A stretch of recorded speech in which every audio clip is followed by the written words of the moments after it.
What is up, crew? Welcome back, or welcome to the daily multivitamin. And recently I was rereading a book that has had a deeply formative impact on my life, and was alarmed by a statistic that I forgot. I should not have forgotten about this statistic, but I did, and I am, even to this day, especially given the time that we are in, even more alarmed and concerned about it. And so I want to ask you a question here that will bring this up.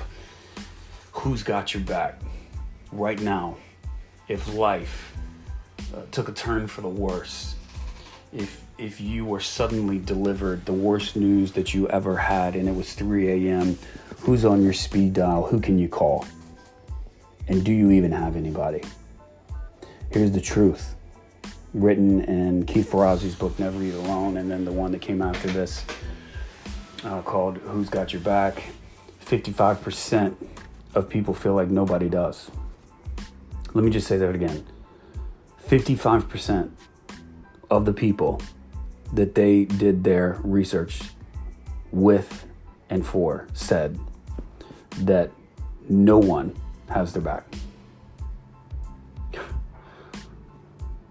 So Keith Ferrazzi wrote Never Eat Alone. Read it if you haven't, and read Super Connector as well.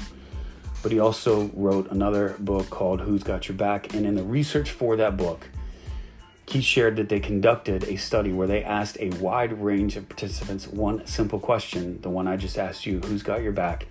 Surprisingly, 55% of those people said that they felt like no one had their back. And even more surprising and even more alarming, 60% of those people were married. There is another alarming stat that says that someone with 100 Facebook friends has only 3 people to reach out to at the time of an emotional crisis. So my question for you today is, who's got your back? One of the best ways, guys, to invest and nurture important relationships is to acknowledge someone else's efforts or support. And so I want to implore you today, if somebody has shown up for you in the last few weeks, send them a thank you note, or even send them a voice memo. I think that is the best feature on an iPhone today, and one that will radically improve your relationships is if you simply capture a voice memo and send it to them. They can hear your voice, they can hear your tonality, and your tonality matters, your voice matters, and it will be so very meaningful, especially if you say something deeply meaningful and why you appreciate that person because of the way that they showed up in your life. If you do not have someone that has your back, now is the time to invest.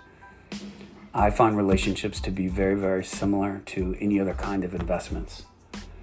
That oftentimes what you find is in times of chaos and uncertainty, when life turns for the worse, you are left with just a few things. One of those is the value of your relationships, and the other one is the value of your word and character.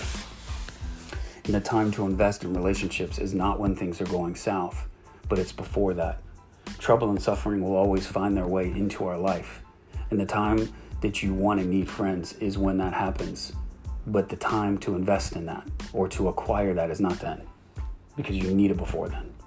And so if you do not have that, if you are not taking time to intentionally and generously invest into meaningful relationships where you can give just as much, if not more, than you receive, I want to implore you, do it. Relationships are the ultimate asset.